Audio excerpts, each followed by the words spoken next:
Welcome to the Deep Dive, your shortcut to being well-informed.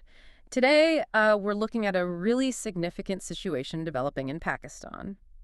It touches on some major global themes like political tension and the right to protest. Exactly. It's August 5th, 2025, and thousands are actually rallying across Pakistan right now. They're marking 2 years since former Prime Minister Imran Khan was imprisoned.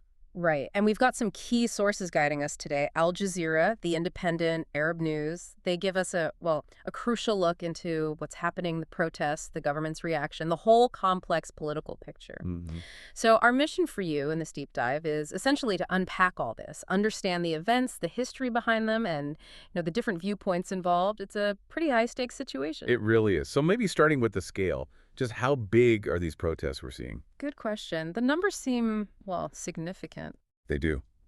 We're seeing thousands of supporters from Khan's party, the PTI, out on the streets demanding his release. Al Jazeera is reporting massive turnouts. PTI spokespeople actually claim over 200 activists were arrested just in Lahore. Just Lahore alone. And Al Jazeera's reporter on the ground also mentioned, I think, tens of thousands protesting in Khyber Pakhtunkhwa province. Yeah, that's a stronghold for Khan. Huge support there.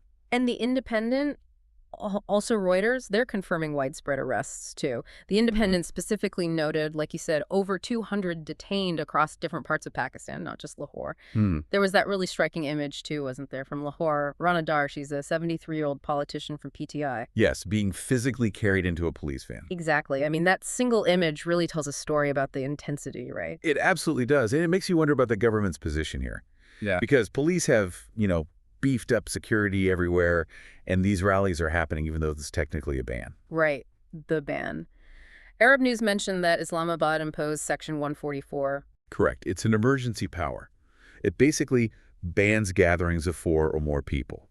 So a very clear signal from the government against these protests. So what does that mean on the ground for the people actually protesting? Well, reports say police used batons, tear gas, certainly in cities like Lahore and Karachi to break up the demonstrations. That's according to the PTI spokesman. And the government spokespersons are pushing back hard. Uzma Bukhari, the provincial spokesperson, she accused Khan's party of always creating chaos, called them a terrorist organization disguised as a political party. That's very strong language. Incredibly strong.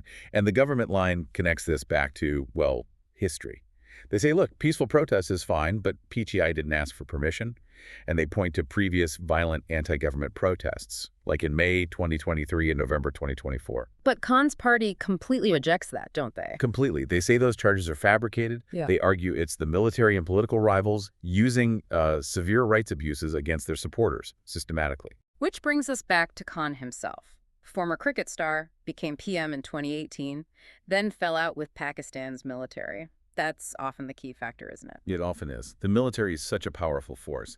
He was ousted in 2022, a no-confidence vote, and now he faces dozens of charges.